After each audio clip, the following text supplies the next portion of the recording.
Peace, family. Welcome back to another episode of The Frequency of Us, where spirit meets story and sound meets the soul. I'm your host, Corey, and I want to talk to you and thank you for tuning into this sacred space where we explore what it truly means to live in alignment, in truth, and in connection. Not just with each other, but with the true frequency of us. Now, I'm not alone on this journey. I'm honored to be joined by my beautiful, insightful, and ever-radiant co-host, Daphne. Hello. I don't have anything pressing or stressful to talk about, but I did want to just mention how good I feel today. Hey, that's always a good thing. That's a vibe all the way. Right. Well, today we want to explore something simple, but deep too, a question a lot of us don't stop to ask anymore. And for me, that's, why did life used to feel so easy? Wearing blinders, maybe? I don't know. I wouldn't call it easy. Like on a connection level. It's like going back to that whole thing where once you've woken up, you can't really go back to sleep. Mm-hmm. Once you've seen certain things, you can't unsee them. Exactly, yeah. So...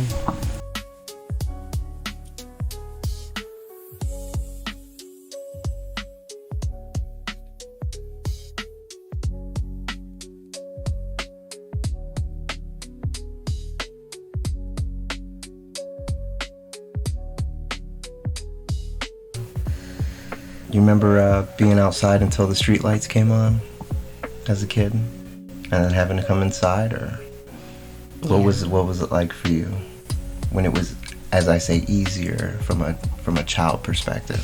Oh yeah, when we were younger, everything. But that's what we're trying to remember, right? Mm-hmm. We're trying to remember that feeling of when we had no fear, when all that mattered was our own self and our own dialogue. Our parents and teachers and society kind of teach you that selfishness. They kind of beat it out of you. Mm-hmm. And I really do feel like that's the contrast of what's going on right now. Is definitely has to do with that. We're kind of becoming and remembering who we really are, which has a lot to do with that childlike mentality. Yeah.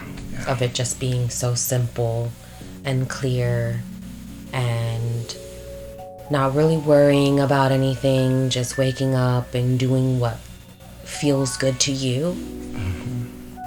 That is very much what it was, right? And and all different living arrangements. For me, it was with my Mima, I called her. Mm-hmm. She had she cooked, she had different things on the stove all the time, so it was. I remember food a lot growing up. There was always something to eat. Yep. And played outside with the other kids as well. It was real. Yeah, I was always outside. Yes, I loved it. Constantly outside. Mm-hmm. When I was little, younger than Aaliyah, we lived in Sebring.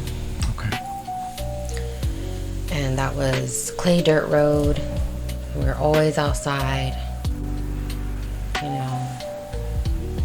Had a lot of friends in the neighborhood. My sister Elizabeth had to go everywhere with me. I hated that because she slowed me down. But yeah,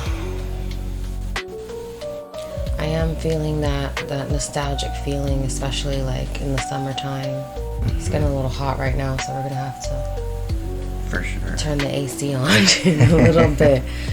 But I like the warm breeze coming in the morning. It just takes me back to whenever I was in Puerto Rico. Oh, yeah.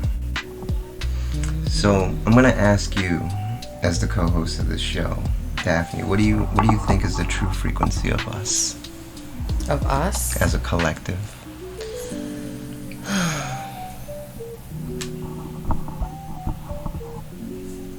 I mean, that's a real complicated question. Yeah. Because we have so many different individual purposes. I always talk about that with my soul sisters, that we're all so different. We have our own little niche. Mm-hmm. us, like not all of us. Like I know that we like to compare ourselves and everything like that, right?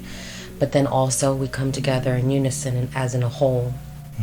And there's a purpose behind that, a singular purpose behind that also, which always should be, I think, for good. It's not always going to appear like good is happening, but like we have to always have faith that the outcome will always be for what is the light and love. Yes.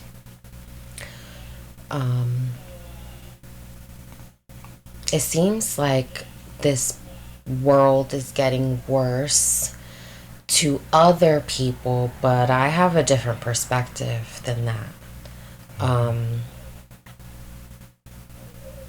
It is a bit uncomfortable sometimes whenever I'm confronted with certain truths, like whenever you're around certain family members or friends, or like just in public at the grocery store, and you're kind of surrounded by people that oppose what I think or feel or believe, and that is almost immediately obvious. Like not just like in the energy, but there's a density there, there's a resistance and opposition. Right. But I will say that most people are out there searching, just like we have been. Most people, a lot of people just don't know what they're looking for. You know what I mean? They know that they're searching for something, you know, whether they know it's something spiritual or godly, or maybe they're just trying to look for themselves, you know, who they truly are. They are like wide open little kids trying to search. Now, you know, there's that, like, I want to say like maybe 9% of the population that is the opposition, or what we would call NPC, or, you know, just somebody that's completely lacks empathy and borderline what we call a sociopath. There's a lot of that. There's more becoming also, because unfortunately, the tragedy of this earth is that there's a lot of suffering. Although it's temporary, for some we're not supposed to know everything and like be aware of all of it, but I feel like some people's suffering is not temporary. You know what I mean? Like I feel like they are on a constant karmic cycle of suffering because they did something, or they're a part of something that's really, really dark. Which then, you know, it just all circles back to what's going on right now. I was just thinking yesterday this morning when we were walking, how a lot of people walk with their kids and their kids are ahead of them. And you know how many little videos and stuff that I've seen of kids trying to freaking swipe and their parents are right behind them. The little girl that just got molested, on the news, I saw it was a Mexican dad. He was right behind her on the bike, and the guy, and a homeless guy, just took her off the bike, and the dad ran after her, but he didn't get there fast enough. The guy had her pinned and everything. Wow. So like the way that the dark is becoming more bold. It's like they're boldening. It's like they're becoming a little bit more desperate at for taking souls. Yes, for souls, because they see that the light is waking up and activating things left and right, people left and right. You know what I'm saying? And it's a lot of women, so it's like multitudes of children also are being raised by all these women that are connected to source and fully committed to living their lives that way. So like, I was just talking about this with Allison a few weeks ago, because somebody in particular of our friends, it's just the same situation as me and my sisters. Like they haven't really unlocked their brains from the religious standpoint so much. They have, compared to other people that go to church every Sunday, right? They do have a little bit of a broader view on things. But my point is that there's a lot of people that they stand on their beliefs and they stand on that in opposition to you. When that's not the plan. You know what I mean? It's not, what's the word I'm looking for? It's not the objective. Yes. It's not, I'm not gonna sit here and talk about what I believe in and what I think that's going on in the world and put it as like, oh, I'm standing on this pedestal to put myself in opposition towards somebody that believes something different than me. Agreed. That's another ploy of distraction. So there's been a lot of that in our inner circles. A lot of people that we most trust and love, and we thought maybe they believed the same things that we believed, and only some of us are able to see, oh, okay, I see that you're finding it an issue in our relationship, in our interaction, that we don't necessarily believe the same things. When you should be like, it's okay that you believe something different than me. Yes. It's not gonna hurt me any, you know, unless it's something hateful that you believe or intolerant. And words can never. Yeah, society is just caught up in that little roundabout hamster wheel of, oh, I believe this, well, I believe that, or why don't you mind your business? What does it matter if you believe or not? You know what I mean? Yeah. And there's so much more of us being activated out of that the devil, per se, is really, really at it. It's really at it. So would you say that with how things were easier from maybe a spiritual perspective growing up, we've now seen how dark the world really is and how unveiled we are becoming every day? But I think like everybody says that though, right? Like, oh, the world nowadays. Every generation has been saying that for centuries. Yeah. And in the Bible it says about that whole like the 500 years or the 400 years of apostasies.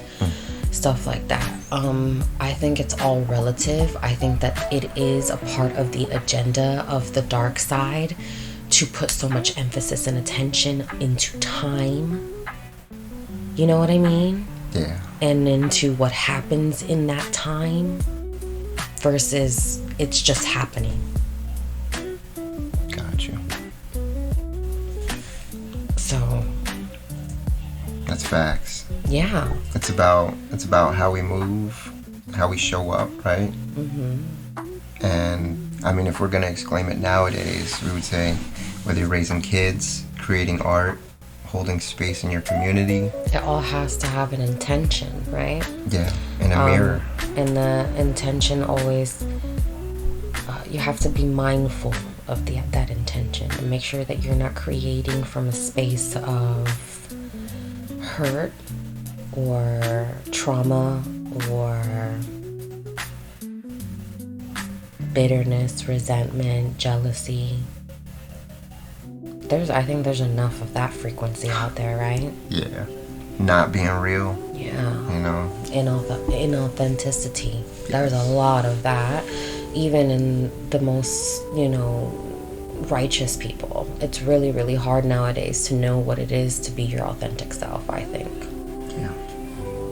Getting back to I myself, I find it hard sometimes just because I'm, a brown woman raised in the South, and it's hard to know exactly how you're supposed to come across to some people, but you can't think about that. It can't be a mirror. Yeah. We are a mirror, but it can't be a mirror. You can't be worried about what's being reflected. Exactly. You can be shown it. Because then that's whenever you're like, wait a minute, I look funny when I say that, or you know what I mean? I sound stupid, or the people that I was talking to kind of was looking at me funny. It doesn't matter. No. Those trains of thoughts, they're gonna come, but it doesn't matter. Straight up. Mm-hmm. And sometimes healing's not about doing more, right? It's about reconnecting with what was already working before the world told you to forget it. Yeah. Or they made you forget it with the conditioning And it's so crazy too, you know, you going back, you look at, okay, how many decisions were mine to make? Not many. Not many. Maybe 5%, if that. When you talk to older women, it's almost like no decisions were made. They were not able to make any decisions for themselves. And true, honestly, I think I saw Kathy Bates. She started crying because she gaslit herself into thinking that she didn't thank her mother for an Oscar, and her mother was like never really like showed that she was proud of her. And it's just a thing about this generation of women that grew up in war times, that they're hard. My grandma's like it too. And the guy was telling her, yeah, you did thank her. I have it on tape. I can play it back for you. And he played it back and she started crying. She was like, thank you for showing me that, because the whole time I'm telling myself I'm such a bad daughter. I didn't thank my mother for the Oscar. You know what I mean? Right. And the thing is, it's like, why would it have mattered? Like, she's gone. Like, her human body is gone. You know what I mean? But all that stuff that weighs on us like humans, of what we care so much about what other people think, it's kind of like, it's, you know, I think about the song that Break the Chains. That's a chain that needs to be broken to the weight that we carry about people opinions. Where did that come from? I would like to know. It stems somewhere from that Adam and Eve story. You know what I mean? It's so corrupted, that story. We don't really know what happened. But I do very much believe, like, you know, tale as old as time, Adam definitely misled his feminine. You know what I mean? He misled her. And he went with it instead, you know what I mean? Being the judgment of character and So it's just like, why did he care so much? Yeah. Why was he led to that decision? Because of self-consciousness. Something beyond corrupted. Him. Yeah. Something was already there, being corrupted before he even made the decision, before he was even asked to make the decision. Yeah. You know what I mean? I don't know. It's weird how it's all entangled in a weird web. Right. And then that led us to not be immortal anymore. But then it is all like how what that guy, Sadhguru, whatever the heck Sadhguru, what he says is like, it's so matter of fact that all this hoopla that we talk about, it doesn't matter. It's like really here just for our human entertainment. Yes. Yeah, he really exclaims that. You know, it's something that, again, we put meaning to. You know, without it, we still breathe. Our heart's still gonna beat on. We may not have the same belief. We have to find another belief. This is what he says, right? But it's okay, because beliefs are just thoughts that we think more frequently. Yeah, that's all what beliefs are. Yeah, I love that. Yeah, that's it. That's all it is. We're all just a collection of thoughts in our brains. So it really doesn't matter. It goes all the way back to what I just said in the beginning. Yeah. I just feel good today. I feel good. I feel grounded. I feel loved. I feel abundant.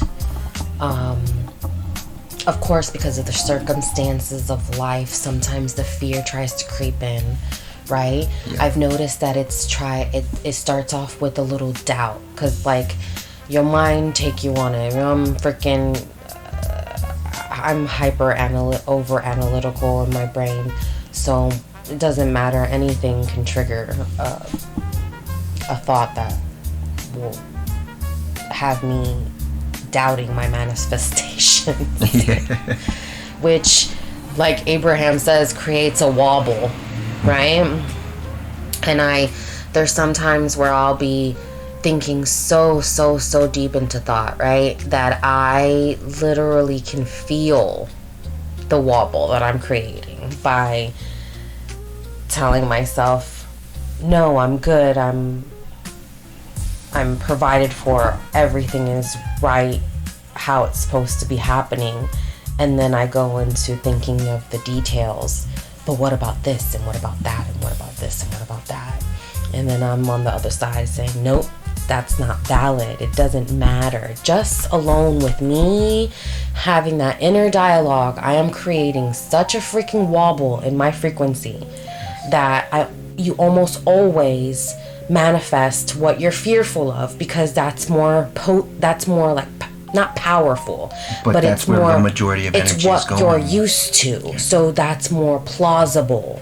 You're transcending your energy towards that's where it goes into like where you have to kind of adopt the frequency of being delusional, and the opposite of what you're used to happening. Yes. And you have to realize you're doing that. No one else, nothing is happening to you. Right. That's the part that the majority of the world needs to figure out, is to stop pointing the finger. Because we can talk about all this beautiful spiritual stuff, right? Because we love dwelling in that. Yeah. It feels good. Like it like being and sitting with God, it feels amazing. And it's rewarding. But I really do think that half of the battle is training this body and this mind. Yes. And that's where you go and cross over to the line of the whole woo-woo thing. And and then that's how I feel like for generations humanity has gotten caught up into religion, because the body and the mind needs the discipline. Religion takes advantage of that, and the people that control religion. So I think that's what it is that we're creating a new religion for yourself, for your own life, and it might not even look the same to your partners, and that's okay. Because what works for you works for you. We're not supposed to all do it the same. No. Life would be kind of weird to be like, oh, you're on this, exactly this way, doing this. Yeah, because we're so individualized. It's incomprehensible to try to do the same thing as somebody, I agree. But what flows, flows too. So, opposites to attract. And then I think that life is complementary in that factor, Yeah. It's a huge yin and yang thing, Polarities are magnetic. Yes. But what you do with yourself on an individual level is going to determine the polarity of what comes, I feel like. Yeah. Now, as we wrap up this episode, I just want to say thank you for sitting with us, for slowing down, and for remembering what matters, y'all. And this place is sacred because you're in it with us. And our hope is that this conversation and the next, hopefully like millions that we have, plant seeds. We've got enough to talk about. Hell yeah. So here's something for you to carry into your day. When you take away the noise, the expectations, the roles, what does your frequency feel like? That's a question that me and Daphne have for you today as a listener. What does the frequency of us sound like when you're fully present, when you're not trying to be anything but real? Feel into that. Journal, walk with it, and let that question guide your choices this week. And if you felt something real today, share it. Send it to someone you love, and let's expand on this vibration together. Until next time, peace, y'all.